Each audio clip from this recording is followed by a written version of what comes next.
Hello everyone, welcome to this week's Warm Down podcast episode. As always, my content in August is going to be sponsored by the One Football app, and you can check this app out in the description below and find out what's going on. The Matic one is very important to everybody at the moment. Obviously, this one here talking about Neymar not being as important as Messi or Ronaldo, obviously.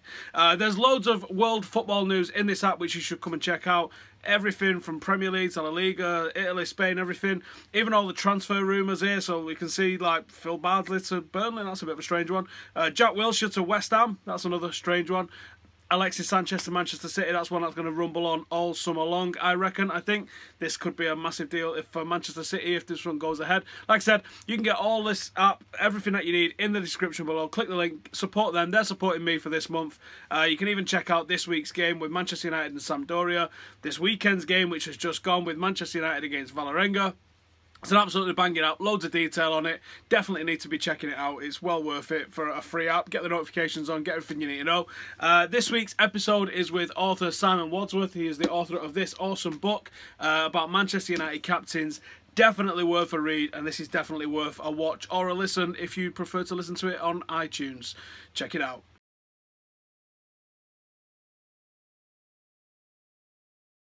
But there's players like him. The 90s are a bit difficult. I mean, I still think Keane. I'll put up, because in the book I picked Robson as my favourite captain, just because of the fact that he carried us and his country for a decade. You know, when, like you say, they were wilderness years, and he carried us and drove us on. Now, but even still, I think the greatest game ever played by probably that I've ever seen or played by a captain was Turin, Roy Keane. Joe doesn't get enough credit for that game. David Beckham. Oh yeah. Well, David Beckham, unfortunately, because of what David is, and like this brand thing, you know, people forget. He would have never got that brand without being a fucking world class player. Either. Oh yeah. I mean, he didn't have the pace. Flip it, don't they? And they go, "Oh, he's only known because he was famous." Like, no. He's only famous because he was mid. It would be interesting to see. I've had this discussion with a couple of people. If he never meets Posh Spice. Because she's responsible for the brand. She's very, very clever. She's dead smart. You know. The lads all say about him though, don't they? He was a flash fucker on £37 a week. So maybe he would have been. When the Red Cafe opened, I was the United were kind enough to invite me, and I went along, and all the players were made to be there, all apart from Eric, who decided he wasn't turning up, and of course Eric was alone to himself. But they were all there, and as I was leaving, I was in the lift, and in came Beckham and Terry Cook. Terry Cook, who used to play for us and went to City, and Terry Cook was ripping the piss out of David, and he said, "What have you got there?" And he went, "He's got himself a bottle of tomato ketchup that he'd got," and there was a picture of him on the front of it. What was it in there? Or something? In the Red Cafe, and a picture of it. He'd had it for his mum and stuff like that, and that shows it. And I've got to admit, in the times that I've met him, and I met him when he was at United, the guy is an absolute gent, and loves United with all his heart, and nothing's too much trouble for him. He's always got time. Was it? I think it was the Europa semi. He was at the game, one of those later games in the season. It was a night game, and I walked past him and his kid and didn't even look at him because I just didn't assume it was him. Yeah. Just a bloke with a flat cap on taking a selfie outside. Yeah. You know, we do fan cams. We're doing for about an hour. Yeah. And then there's a dozen or so people, a couple of swag sellers outside the front of the ground, fucking about. Yeah. So I'm just walking. It's dark. Obviously, it's raining. Obviously, and then there's just a fucking guy off to one side taking selfies. Like, it's the most normal thing in the world, isn't it? And then when I got in, we got into our office. We're in Media City, aren't we? So we got into our office. I froze Instagram up, and I was like, "Oh my god, it's fucking Beckham!" Oh yeah. I was like, I think I just walked past him. Like, yeah, bastard. He's such a good guy, and he loves United so much. He's at so many games. Give him an opportunity, and he'll be. But Rooney's another one. And I've been a critic of Rooney as a player, and for the way he messed the club gone. Because let's face it, whatever you say about Fergie knew when it was time to get rid of a player, no matter who you were. He tried to pull him out the door with him, and he was gone. As far as Fergie was concerned, we'd brought Cago in, who was going to take his place up, and Rooney was going. His time was gone, and then Moyes needing to do something, signed one of the worst deals that anyone's ever been done because he mistakenly bought all his image rights off him. So we ended up paying him, which is still costing us. So we're basically paying his wage while he's at Everton because we have to pay him. But to go back to Rooney, Rooney's another guy that if you get to speak to Rooney, nothing's too much trouble. I can imagine. I think a lot of the personality that we see of Rooney is through his agent, who I think is Belland. Mr. Stretford. Yeah, yes. I think the real Rooney, probably as a football fan, if you looked at some of the stuff that he tweets, I don't think he's the most intelligent kid in the world, but I think his heart's in the right place generally. And there was when he first came on Twitter, he was called like Wazaroo 08. Yeah. And someone was like, "You wear number 10 though," and he's like, "Yeah, but it's from 08 from Moscow, greatest night of my life." And you're like, I think he's suddenly, a football it's no fan, longer his greatest night. Have you noticed that his biggest ambition ever now was suddenly in to play for Everton in Europe, which is nicely changed. I was at the it's funny enough. Where do you rank him in terms of captain's ends? I've got to admit, I don't.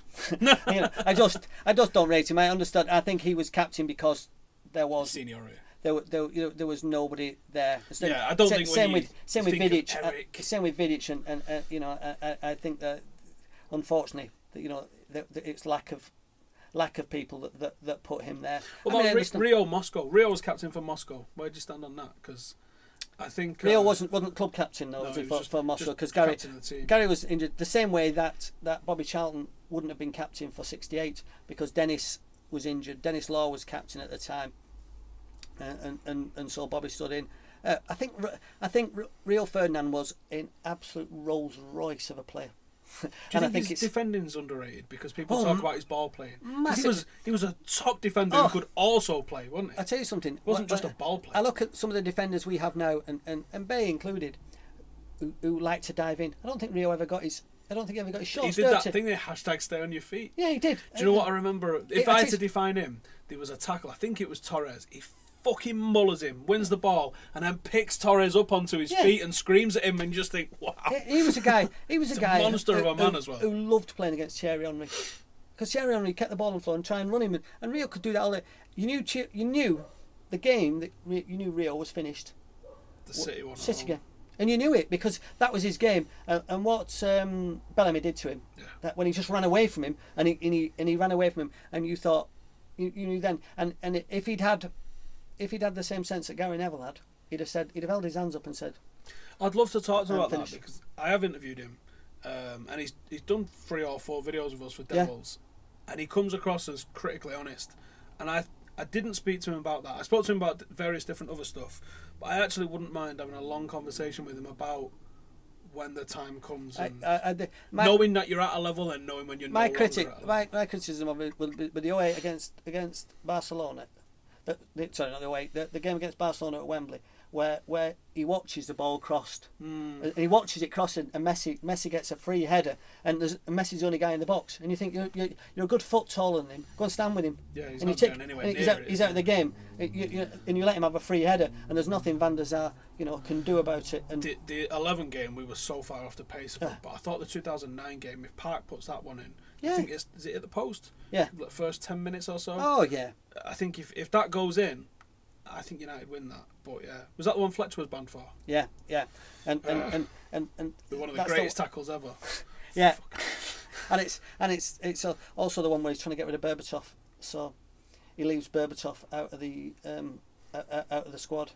That was our chance to beat that team, I think. Yeah. Oh well, 11 we was. I mean, unfortunately, we happened to come up against probably the best Barcelona team there's ever been. That don't get they're no bad shakes now when you look at them. But that's how we was literally just a hair underneath. Team. We were fantastic, and we could have been the first ones to retain the title. Yeah, but that team. All right, Messi will always get the plaudits, but Xavi and Iniesta were just. It was like having 2 Paul Scholes. It was like the other night when we played Barcelona the other night. Whenever any of them front three got the ball, your heart's in your mouth watching it, like what? And at the moment, United, we don't have that. They're better than us. Now, that's not to say that we couldn't beat them if we've drawn them. The one thing about Jose, I mean, I said this to all the City lads.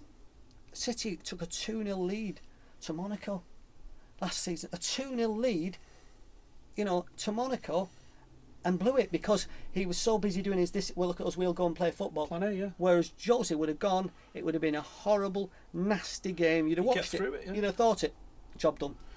Did they concede 5? Was it 5-3? Yeah. Right, we're not conceding 5 anywhere. Well, if we do, it's because we've lost a couple of players or something like that. But if we've got a 2-0 lead, we're certainly not, because what he's going to do. Oh my God, you back Mourinho forever. Of course, he's lead, going to spoil it. And as you say, on a one-off, I mean, we've got the Super Cup coming up on August the 8th before the season, and it's only just before the season starts. You know that Mourinho's taking that seriously. There'll be no. It'll be like Fergie, where I mean, because. I don't know if people remember this. When we played Lazio in the final in Monte Carlo on the car park, top of the car park in Monaco. That would have been in 2000, wouldn't it? Yes, I do remember. And we got beaten by Lazio because it was something like 2 days before we had a game. It was mid-season, it was the Friday midweek, night, yeah. And we had a game on the Wednesday. So it was something ridiculous where he's got no time, and he doesn't play a full strength side where you know that Jose will go for it and he'll treat it what it is. It's a trophy. He'll call it a trophy. Yeah. Well, trophies. I mean, we won't. We're the only country that doesn't. It's like the UEFA League, where everybody's saying, "Oh, it's not really stuff like." Oh shit, man! United won 2 and a bit trophies last year, and not a parade inside. Oh, I don't care. Any City fan, and the City won nothing last year. And if you said to them at the start of the season, you can have a domestic cup and a European trophy, they'd have bit your hands off and stuff like that. And the same for Liverpool and stuff like that. Absolutely. They're all coming. You come 6th. We qualified for Champions League. Is that the same as you did? No one's going to remember that. You can't tell us that we finished 6th when we clearly threw the fucking. He knew exactly what he was doing. He knew what he said. Hell of a gamble. I thought it was the wrong choice, to be honest. But when you look back on it, it was the correct choice. That's what he gets paid his money for. And what he does is he builds up belief in the players, and the players start to believe that he's a winner. Oh shit, man! Well, have I spoke about it now? So when we played Chelsea away in the cup, yeah, and Jose was seeing his arse with them dicks at the MEN that keep putting the team news in the stuff like who's in the squad, who's not in the squad. So when we travel down, it's massive news in it because is Rooney suspended? Rooney suspended or injured? Zlatan was suspended. Rooney was injured, right? Marshall and Rashford don't travel. No strikers, right? That's news, isn't it? Yeah, of course it is. So, and this is pure Mourinho, and I'm thinking you've got a 21-year-old in Marshall and a 19-year-old there in Rashford. Like, you're basically giving them a Mission Impossible style mission. He's like, right, lads, what's going to happen is put all your luggage on with a bag, we'll take it. You two are going to get the next train down on your own. Yeah. Or I think they got the train after the one that we'd got on. Them lads. Now, if Herrera don't get sent off, we was winning that game. Oh, I don't, no. I mean, the difference is, what I will say is, we lost a man, and from then on, it was only one way, and we were just hanging on for a draw. I think if Chelsea had lost a man, I don't necessarily think it would have been the same. I think it would have been a more even game and stuff like that. I think at the time, we were equal. I won't say we're necessarily winning it. It's a fluke goal because I think we're the only team that guy ever scored against.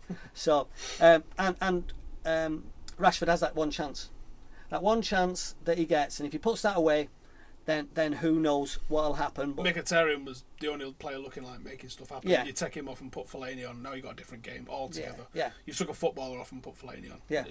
But yeah, I think when you've got the manager doing stuff like that and the players can see why he's doing it, and then he takes the gamble like he takes by essentially turning the league off and putting all the chips on the Europa League table, and it comes off and tells people he's going to do it, and not only doing it, but actually saying, this is what we haven't got a chance. We're going to win the league, but there's the chance that, and we're going to do it. He's taking a massive gamble, with his reputation. Yeah. But so you're in the dressing room now, and he's going, "We're going to do this." The buy-in from the players must be 100% now. Oh, and it's the way he looks after players, and the investment that he puts in, the time he puts in with them, and all this nonsense of. Do you remember they were saying, "Oh well, the kids, forget it if the kids." Yeah, close the academy. Forget it if it's the kids because of there, and then you start saying to City fans, well, what about Lingard and Rashford and Pogba. and then some Pogba, but they're all these kids who are getting games. And Pep's the guy that's going to play all these kids. Remember, he's going to develop City into this dynasty. He was the super coach. He didn't need to buy anybody because with Pep, just give him any players and he will coach and stuff like cash.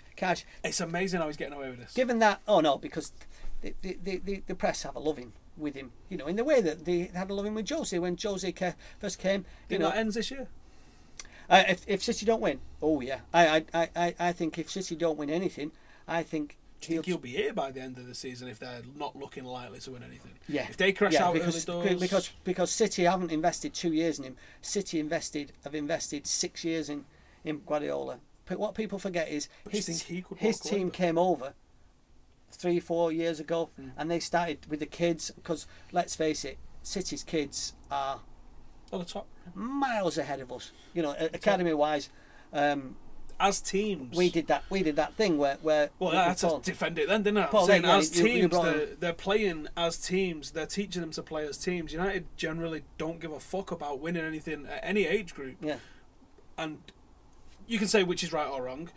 City are trying to develop a system so the whole club plays it. I like it. It's a good idea, but is it the can you say that's right and that's wrong? I don't think you can. I don't think you can say that right, wrong, or the other way around. But they're not going to bring through 6 players. Well, that's so you only need 1 player. That's where we judge them. If City suddenly bring 5 players in to their first team, and then we've got to say, you know, something, they were right. But at the moment, when you're spending that kind of money and you're under that kind of pressure, and your academy's winning everything, and you've got, you're like, what are you doing? Well, I said to that to some of my City mates, you're saying you haven't got a right back in your academy, and all those fantastic players, because they have got fantastic the elite kids. Development squad. Exactly. You're not developing elite fuck all, are you, at the moment? Well, you're not. The arrogance to call your under 23s the fucking elite development squad. Sort it out. Well, it's fucking under 23s. You're playing the same league with every other team's under 23s. I mean, and I always remember when we played their elite team, and on what Michael Keane did to Will Keane did to them. He destroyed them.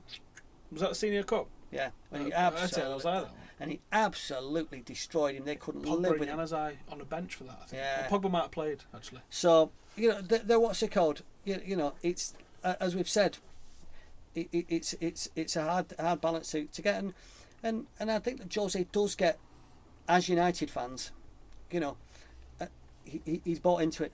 He completely that we are a club unlike any other club, and I don't get people will always say, and I'd say the only club close to us, and people might not like it, but are Liverpool, because we are so similar, you know, to clubs that there's the rivalry, and I get all that, and I'm the first to say that I was completely against Michael Owen ever playing for us, because I believe if you played for one, you shouldn't play.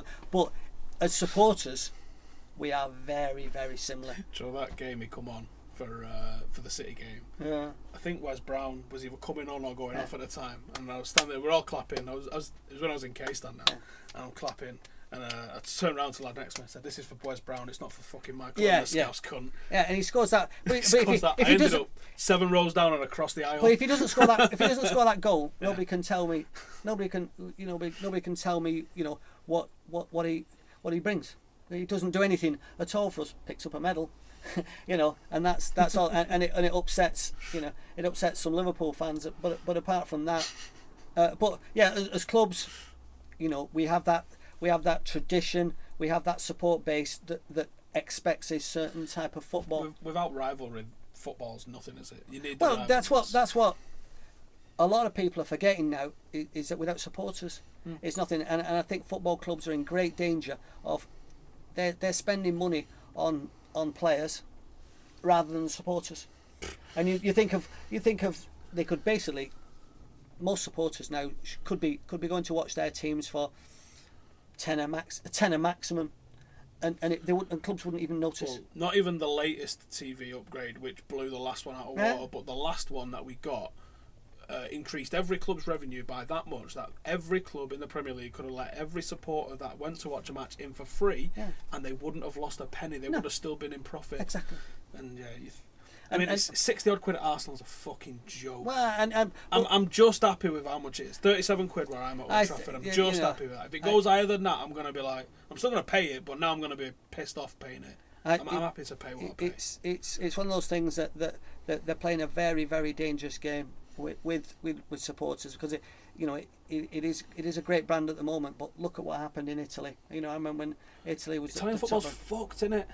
The attendance is championship level, if that. Well, you know, it's shocking. And you know, it's how long people will accept paying this kind of money when they see, you know, when you're seeing like bang average players getting this kind of, and I understand there is so much money that why shouldn't the players get paid that, you know, because the money's there. I was talking to somebody last night and I was talking about English players not willing to, it was Ben actually on a podcast, I think. You think English youngsters, there's not enough of them go abroad. Why?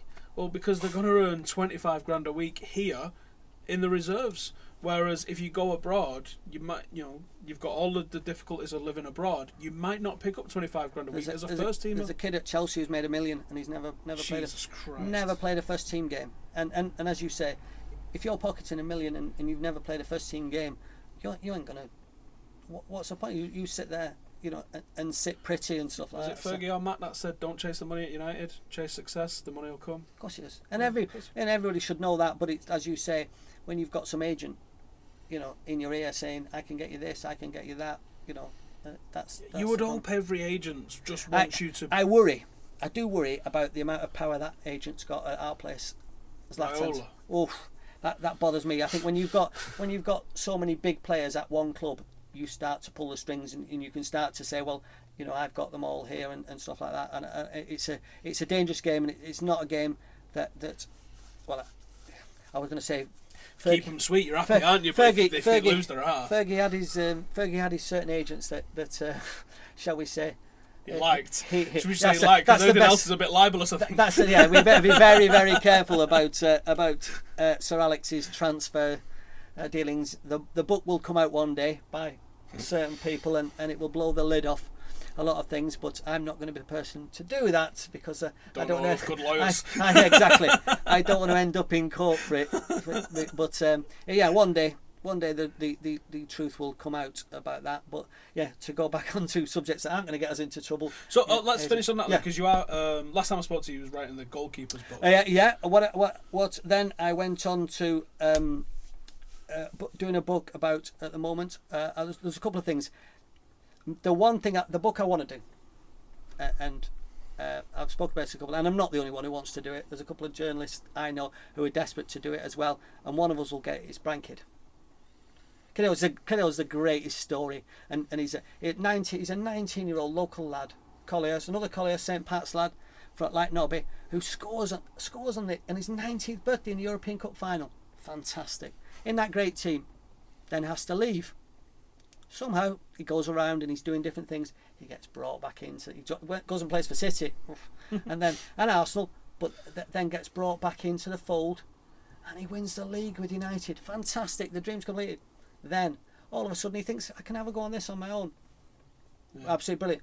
Ferguson stabs him in the back completely, absolutely stabs him in the back, and he's not made.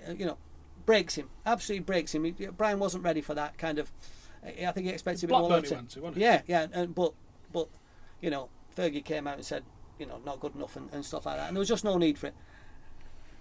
So then he joins City, and then City go and win the league with him. What a story! It's got everything in it, and it's, you know, Manchester through and through. And I'm thinking. He says skickles and buckle of milk and everything. And I'm also thinking I'm going to sell to City as well as United supporters. But yeah, so at the moment that'll add an extra 500 on it, I suppose. yeah, big sale. Stockport in Watersons will be. Watersons in Stockport will be absolutely shocker. It's funny enough. I'll go back to. I know we're running out of time, but we did a signing when we did the book with Willie. And Wadsworth said, yeah, will you do some book signings? We said, yeah, of course you will. No idea. And it's Saturday morning, and I said, what time's the signing? And they said 11 o'clock. Great. So I said to Willie, I'll meet you in there at 11 o'clock in the cafe, 10 o'clock, the cafe. We'll have a chat, have a cup of coffee, and then we'll go and do it. I got there at 10:15. And there was a queue down the stairs and out the front door. And I'm thinking, well, who else is here? That's a bit stupid, having two people signing. And I said to people, who are you here for? And they went, Willie Morgan and stuff like that. And I went, you're joking. So I went up to cafe and I got him straight down. I said, we're not waiting till you've got to cure people. We're not making these people wait till 11 o'clock if they've come out like that. And we were there for 2.5 hours and the queue never died. Jesus. Unbelievable. It's to people of a certain age, I was absolutely blown away by how many people remembered him, I had fond memories of him. You know, wanted to chat to him and stuff like that. And we did a couple of signings all over the place, and every time we did one in before the Everton game at the club at Old Trafford, and it was the same. We had a queue around the block, and I remember that because I was going to pop in and I saw the queue and I was like, I'm not fucking going in. Yeah, we did it, and we did one in the Trafford Centre, and it was the same again. We had queues everywhere, and it was great to see. So I'm trying to think what were we talking about there? Oh, the book. So yeah. What I say about this background kid, my missus' old man's a blue. But he's alright because he actually stopped going when the Shakes bought me. Went, oh fuck that! It's not about that for me. Well, top fucking blue that is. No, he goes and watches like Bridge and New Mills and yeah. There's a lot of. I've got a lot of time for a lot of my mates are City fans, and I'll give it to them. They were going when it was shit, you know, and they were going everywhere, and they had 30 years of absolute shite. It must be mad for them. And it must be. Some of them have got kids who are 8 and 9 who've never known. Yeah, just never known success, City be anything but that. They've never had the bad times like they all did. My first season was 1990. I've only really known success. Success. You've never had those. And I'm old as fuck and I've only known success. Funny enough, they say, they talk about the 80s as, bad times. What a time to go and watch football. It was fantastic. You could rock up at any away ground without a ticket and get in. I got thrown out twice at Villa and paid to get back in and stuff like that. It was fantastic. We went, I'll tell you something, I don't want to get all kind of like misty-eyed about United's away sport and stuff like that, but it was unbelievable to see us in those days because we would swamp any single ground and stuff like that. And we used to go to Anfield, and if we got a result at Anfield, it was like, people say it was small times, but anybody who was there will remember and agree with me. I've seen us celebrate 0-0 draws at Anfield, like we won the cup because they hated it, and such was the rivalry, and they used to hate us so much. And so, there's a lot of City fans I've got a lot of time for, and I think something. Enjoy it. You've deserved it. What I can't be doing is these old tramps I see walking around like on Market Street in Manchester and stuff like in a City top, and I'm thinking, you've not seen City in 40 years. You've just gone and bought yourself, a latest top. I don't think you've been to football in 40 years and stuff like that. So, but I mean, let's face it, we attract them. Everybody attracts them. But City, when City were in the second division, they were getting decent crowd. They were getting the same crowd as they were getting for them. Who can blame them if they get any money? As for spending money, I don't blame any club that spends money. Real Madrid have done it since the 1950s. I think it just frustrates us because we've seen $1 billion go out with the Glazers. Oh, and you think to get to where City are now, someone's got to invest like $2 billion. We could do a full program on my thoughts on the Glazers because it's an absolute tragedy. As you say, where we could have been and where we should have been. People talking about spending $89 million on Pogba. Well, that's a bad thing. It's less than how much we spend on interest every year. Oh, good, and all because of a racehorse. Yeah. And it's one of those. So, funny enough, over horse jizz. When the classic, remember the program about Salford City came out, I went to do it. Luckily, I went to watch the preview of it in Salford, and I got to spend 10 minutes with each of the players. So Giggs, Scholes, Nicky. Unfortunately, Gary and Phil's dad had just died, so they weren't there for that. They were at the funeral, so I got to spend time with them. And I said to each one of them, "So let me get this right. You now own a football club. You're running a football club. Most of them are still employed by United as well. You get at the time Giggsy was there as well. So you've got them like at Manchester United. You're also now practicing running a hotel and catering and stuff like that. So if someone came along and wanted to buy Manchester United, you'd be a pretty good front for this." And Nicky Butt winked at me and said, "You could say so." I've always said for a long, their big picture. Gary Neville is the most driven person you'll ever meet in your life, but I think they see the big picture. If anyone comes up with some money and he wants a front, I think they'll be the guys. And could you argue with that as a front? I think if they proved themselves as good as Salford... No, I wouldn't. And there's an element of Salford support that I don't like them because they changed the colours. I've always said, the thing I said to all of them, and none of them could answer, if you want to see Premier League football, because the guy who bought Salford City has already put into Salford Council for a 29,000 round. He wants them in the Premier League. That's his ambition. But I've said, if people who went to watch Salford wanted Premier League football, they'd go and watch United or City. They don't want. They want to turn up 10 minutes before the game, walk in. They paint the fences. They go to the tea wagon. It's their club, and they know everybody who's there. They know the players and stuff like that. They can stand around. They can go and stand where they like. They can talk with their mates and stuff like that. They want a different experience than we want, and good luck to them, and stuff like that. So, and none of them could answer what. Because I said, where's the end game? Well, I said, do you really believe if you got in the Premiership that any of the staff you employ there would be there? Because it wouldn't. It would be all brought in. It would It'd like have to be to our survive. place, our professional. But I wouldn't be surprised. My only concern is, why would you sell the golden egg? If you're the Glazers, you've put nothing in. Yeah.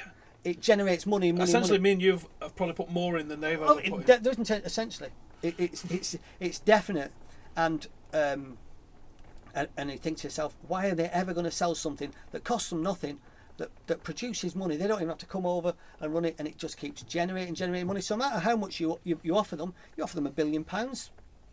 You offer them I think Drasler was saying that the chats that the Red Knights group had been having, because they've obviously been talking to the Red Knights, and I think when they first initially approached them, and this was a couple of years ago, maybe 5 years ago, they was talking in the 2 billion kind of range, and of course that's what they want. Yeah, of course.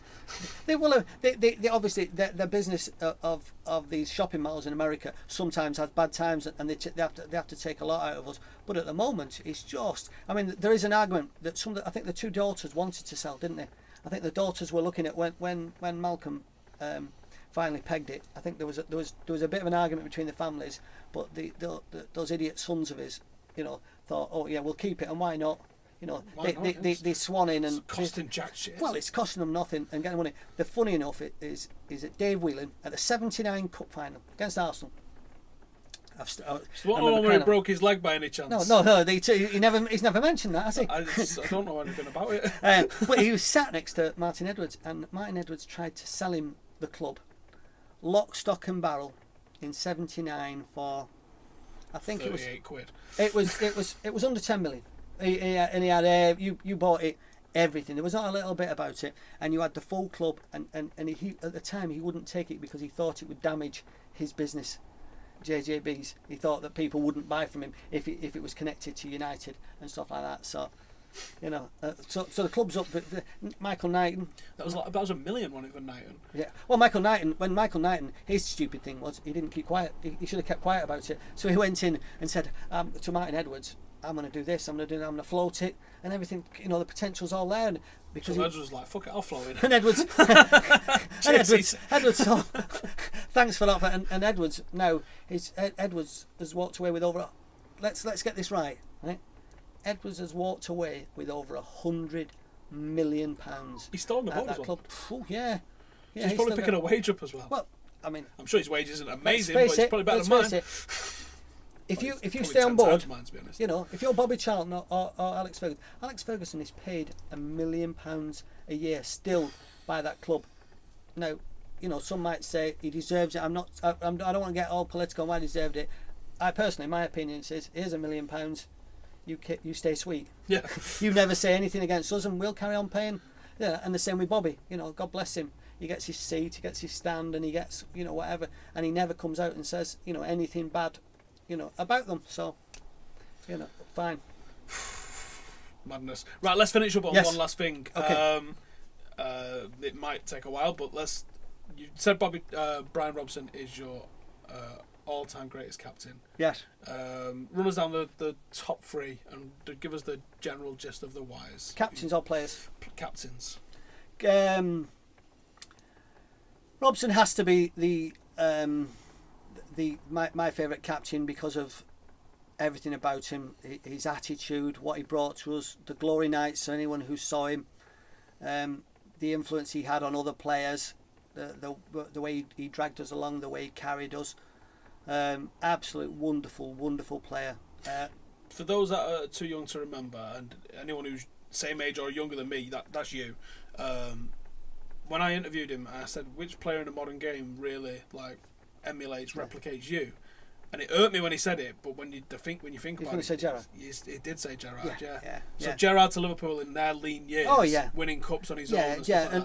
And if people remember when Gerrard virtually wins the European Cup on his own, so we're told to believe. But Robson was that kind of player. Drive. He was just absolutely. And what people, loads and loads of people, will even older fans and stuff like that will not realise the reason that Matt Busby resigned from the board of Manchester United was because he said we were going to pay more than £1 million for Brian Robson when Ron was there, and he said no footballer is worth over £1 million, and if you spend over £1 million on a football club, I will resign. And luckily, Ron said you're not taking a risk. This is a guaranteed success. You are buying the best, and we went with Ron and bought it, and so Matt resigned from the board because of that, because of Brian Robson. Did he come back on the board after? He did later on. But he got an honorary position. But at the time he was on the board, and he resigned for that very reason. Fuck me, I wonder what he thinks about what's going on this summer. Well, we what's it called? We signed him and Remy Moses from. So we know it. Nobody knew exactly how much it was, but the majority of it was from Robson. Matt Busby broke the record for like Dennis Law, and did he break it with someone else as well? I think he broke the record for Tommy Taylor as well, didn't he? I'm not quite sure. He broke the British record when he bought Willie and stuff like that. But he didn't buy many, you know. You've got to remember. It was a period of 4 years, 4 seasons, end to end. He didn't buy a single player. Yeah. I think he was in the 50s. Yeah, He was just bringing lads through. Yeah. And so, I mean, obviously 58 made a massive difference, and he had to go out and buy, a Quicksall, and he needed Dennis for that better quality, and God, no matter what he would have spent on Dennis, my all-time favourite United player. Yeah, my dad's as well. It would have been, it would have been money well spent. Captains, right? So Robbo's your number one. Robbo's number one. You said he beat Keane to second. Yeah, I will have to go with Keane, and it's showing my age, and just because what Keane gave us, that sense of. I think he's underrated by a lot of people, even United fans, because I think 2000-2001 vintage Roy Keane, shaven head Roy Keane, like pure steely. Because I think even 99 wasn't his greatest year. I think he was better as a footballer. Oh yeah. 2000-2001, where he was just. I think it was a game against Arsenal he might have scored him, but he just every blade of grass had Roy Keane stamped all over it. There was no such thing as not giving absolutely everything, game after game after game. And if he's a fucking psychopath. Well, if you didn't give it, like Phil Neville said a million times, if you what's it called? I remember Phil Neville telling me that they'd been playing in the game and they were United was something like 4-2 up, and Phil Neville did a step over. And the Stretford end all cheered him, hey, and stuff like that. And he said, and some of the players, he said, I saw around some of the players were laughing like that. He said, and he did it again. He said, I did it again. Cheered. He said, as I was running back to the thingy, Keane came up to him, grabbed him, and said, if you ever can do that again, I'll watch God. Because it was professionalism. And what he did, you knew that any player was playing in the team that he was playing, he was captain. They didn't mess about. They never gave in and stuff like that. It wasn't acceptable. He didn't let anybody. Talk about standards. He would not. And he wouldn't let anyone take the piss. And if ever a team was beaten in the tunnel, it's that Arsenal. I will watch, no matter how many times you watch it. It's one of the best Premier League games ever, that. Don't watch Patrick Vieira's face, because you see Patrick Vieira is big and hard, and he's picking on Gary Neville because he goes in. Because Gary Neville, if you remember, had a couple of games in the season, the match at Old Trafford, he kicked Perez. Yeah. Not Perez. Who's the guy they had? The Spanish guy playing up front. Reyes. Yeah, he'd given him a bit of a kicking. They all had. Scholes had done it. So, he's a divey little shit as well. Vieira had decided to be the man, and he'd gone up to Gary Neville and he'd given him the ball, we'll see, and stuff like that. Oh my God. And Keane hears it. I hadn't seen what happened in the tunnel till afterwards. I just seen the game and I'm like, this is a fucking game. And I tell you something, but anybody who watched it, and people tend to watch, they watch Vieira's face. Don't look at Vieira's face. Look at the other Arsenal players, because you can see the blood draining from the faces, because they were thinking, because they're used to Vieira being the man, and here's somebody who looks like he's going to kill him, and you can see that he's absolutely terrified of him. Funny enough, there's a Vieira without, and I will get back onto it.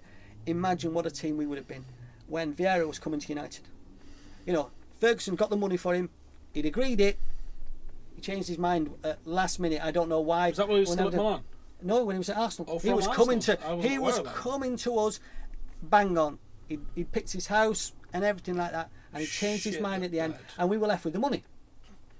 We were left with the money that we'd agreed to buy, and we went and got Veron instead. Now, Veron was a great player, but he wasn't a Roy Keane type player. and there was nowhere for him to play in that style of football. He was half a Scholesy and half a Keane, and he wanted not to as play, good as either of those. And he wanted to play that. He wanted to play that game against it, that thing. He was still a. Don't worry, he was a beautiful footballer. He's been mythologised as a flop, but actually he didn't have that many bad games. It was the system didn't work. Watch the Tottenham game, 5-3. Manchester Derby, I think might have been one that Goat scored in, but Manchester Derby, he was flying in like fucking Roy Keane reincarnated. I used to watch. My pleasure used to be to get there early, and I used to watch him and Beckham warm up, and they used to spread 40, 50-yard balls to each other, taking it down on the side of the foot, on the outside of the foot, bang, and then pinging it back to each other. I remember, my dad never gets excited about transfers, not into transfers and stuff like that, and it must have been early mobile phone days when we signed Veron. He phoned me up. It's like because we used to watch Italian football on Channel 4 and that. Anybody who saw him, just signed that Veron from. Yeah, everybody. Like what? Exactly. Everybody knew what he was, and then when he went back to South America, the guy used to win South American Player of the Year and Argentinian Player of the Year. You can't be a mug and win that and stuff like that. You know, because he wasn't. Unfortunately, he was one of those things that it just coincided with Fergie's won the treble. We went through and he was like.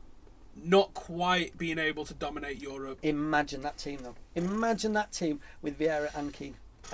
It's too scary to even think about. But would the same thing have happened? Scholes gets pushed out of place a little bit, and then the whole dynamic of the team just falls apart, like it did with Veron. Yeah, well, maybe so, because what a player Scholes was.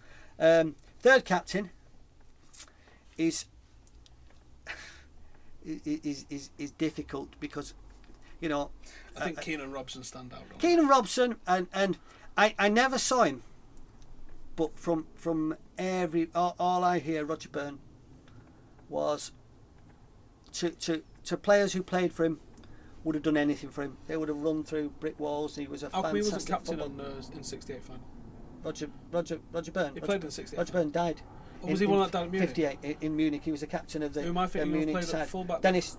You're thinking of what's he called? Tony Dunn. Who's the other fullback? Dunn and Brennan. I'm thinking of Brennan. Brennan and Byrne. I'm getting Brennan and Byrne. Let me tell you, Shea Brennan was without doubt the most popular player ever at United.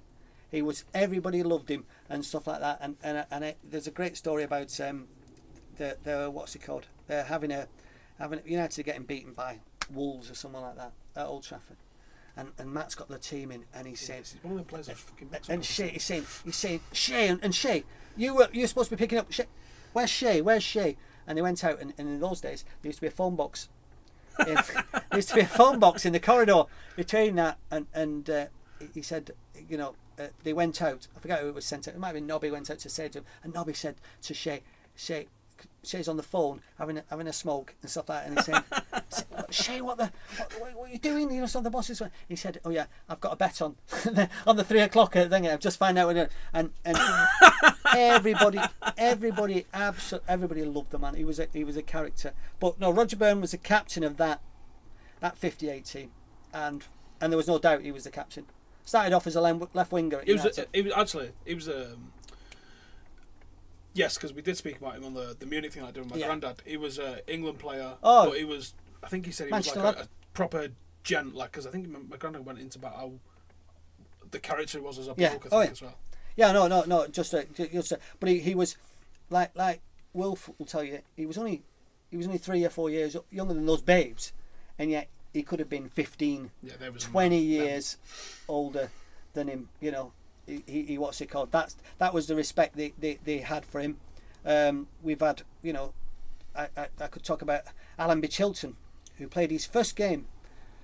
The last game we played before the war was his first game, and his second game was after the war, with a piece of shrapnel in his leg from the landings, and so that he couldn't actually turn on his right hand side. So he used to have to turn to his left. Could have been a boxer, fantastic. Noel Cantwell.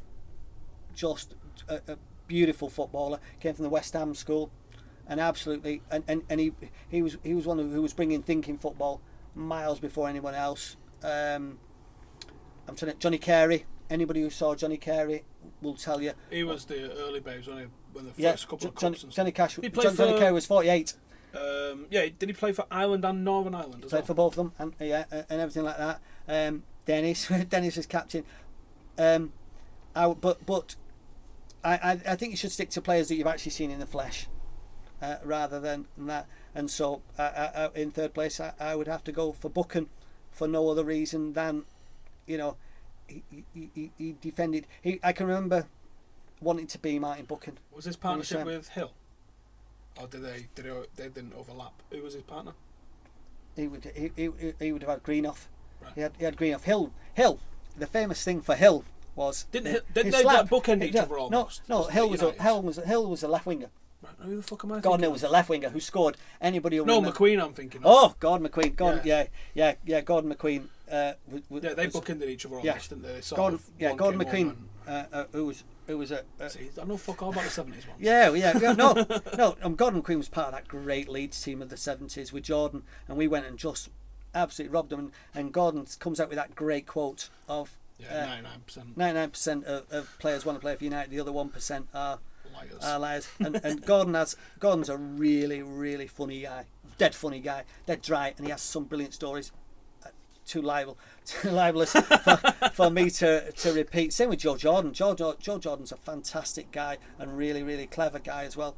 But yeah, I would go for Buchan just because he kind of summed up that whole 1970s, that Doherty kind of team and everything like that, and the 77 final for all of us who were lucky enough to be there and remember it when Liverpool were going to win everything. They were going to win the treble. They had Keegan and Toshak and stuff like that, and Martin shouldn't have been playing. He had an injury and they didn't think he was going to be playing, and he played, and what a game. Keegan never got a sniff, and those of us who remember him picking up the division, in those days it would have been Division 2, but it would be Division 1 now, Championship. Championship, wasn't it? Yeah, Martin Buchan, he's a fantastic player and a complete gentleman off the pitch. All right, Simon, I think that's fucking mega. We've done an hour and 40. We've fucking hell, it's blasted through. Yeah. I'm trying to think if I can put this into 2 parts, but I don't know if there's any natural break in any of it. I think people will put it naturally into part. They won't watch me and you ratter on. You'll be surprised. The people love these longs. I've fucking enjoyed this one. Can I just say thanks? I first met Steve, and I'll give 2 seconds without letting him get big-headed. I picked up on Steve because obviously I do a lot of work on United and Kids United, and then I started noticing this guy who was talking about the kids and not in a crazy way, stupid way, but a sensible way, giving you tips and stuff like that. And Steve, to his credit, was talking about people like Gomez. We're talking 2 or 3 years ago. You were banging on about this lad and stuff like that. And a lot of the lads that you've been talking about have come through and stuff like that. And so I got in touch with Steve. I was doing a thing about at Waterstones about youth City. Me and some City lads, Paul Lake and stuff like that. We're doing, and I'm thinking, this is United City. I'm going to need some. I need some backup. Steve came down without knowing me and everything like that. Turned up on the night and absolutely was a soldier. He was fantastic. He blasted him away and put the City myths out. put him to shame when they started talking about our kids and so what I will give to Steve is knows exactly what he's talking about, and to this day, if I ever want to know about kids, you heard me ask earlier on, if I want to know about kids, Steve's the man. So well, when you were talking about two-footed players earlier, there's one that we've got who's he's an under-16 that's just forced his way into an under-18 team for this season. That's Mason Greenwood. And I don't know what his best foot is. He'll go around you on the left, he'll go around you on the right. But I'm going to text him and ask him, what would he take a penalty with? Yeah, that's the thing. But I will always remember a quote you made when you were talking about Gomez ages ago, and you said, mark my words. You said, this is what you said, mark my words, he's too good for the under-16s, just too good, and the under-18s, but he's too small for the under-23s. But he'll make his first team debut within a year. And I think people were thinking, what are you talking about? And I remember, do you remember me messaging you the day you said, and I said you called it the day you made it, and fingers crossed, because let's not get carried away. You know, let's not put too much weight on the. I don't think we'll see him this year. Because I think he now needs to go away and get that. Aguero's not a big lad, but he's a strong lad with a good core, and I think Angel's got the ability to do that. It's also a big year for the 18s because I know that they are focusing on like youth cup, so we're going to go balls to the wall for the youth cup, and the players themselves also want to go balls to the wall because they're upset with how we got dumped out by Saints last year, and they also want to do some bits in the Europa, the UEFA Youth League. Yes.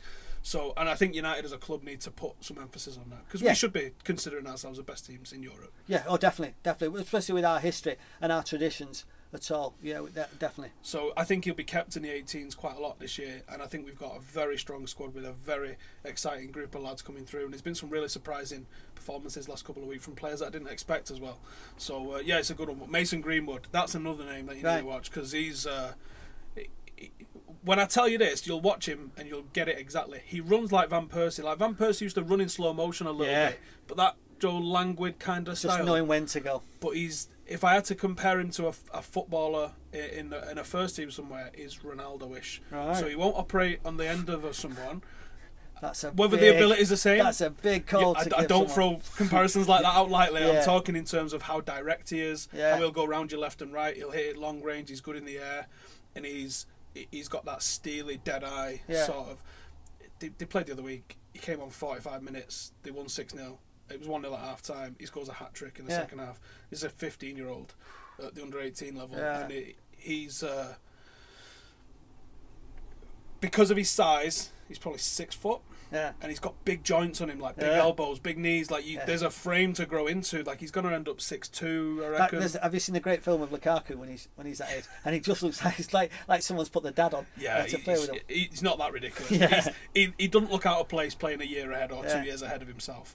I think there's a big frame to him to grow into, and because of the frame, he might end up in the first team before Angel does. All right. Ability-wise, I think his touch isn't quite on the level of Gomez because his touch is from another planet. Oh yeah. Because of his size, obviously he's got to play to his strengths. But I think the impact that he can have in a game, because you can play them together. Yeah. And I'm excited to see them play together. Yeah. Which it should happen in the next few weeks, in all honesty. Yeah. Angel's got a knock, but we shall see. Okay. It should happen in the next few weeks, but I'm excited to that. So so thanks to you guys. No where can everyone check you out?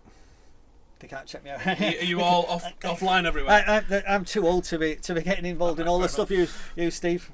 Search his name. In fact, I'll throw your author link on Amazon in below. So if you want to go pick up one of his books, buy the books, please. No, and we're going to be doing. We normally do the Manchester football. What I'll ask us, people get involved in the Manchester football in writing thing that Wadsworth do every year. What they're doing for the Manchester writers is they're saving it to just before the derby. I'll let you know about it at the time. Steve will tell you. Come down. It's a great good little bit of night actually. because the City, there's United, there's no idiots and stuff like that. And what we do is we just have a good laugh at City's expense. So yeah, I'll throw the link in. Go and check out his books. The Captains, the Willie Morgan one, and have you got a release on the goalkeeper one? Do you reckon? Just talking to there's a little bit more because there's a couple of interviews that I'm waiting to get. I'm waiting to hear back from Edwin about having a chat with him about his time at the club and stuff like that. So soon. I've got Eric Steele in there. About what? Eric Steele. That's what. Yeah. Oh, and I'm sure he'll be doing the gay bits. And what's it called? Tony Colton is a great guy, and but Simon Mullock, from the Sunday Mirror, has just done his what's it called? His biography, and it's an absolutely. I'm plugging a mate here, but Tony Colton's book is coming out hopefully September, October, and anyone who wants a book with loads of great stories. Well, he was peak NAF City time, wasn't TC is the man. Absolutely fantastic. He's got some fantastic stories which will have you laughing out loud. I'm Absolutely sure just following City then yeah. must have been quite funny.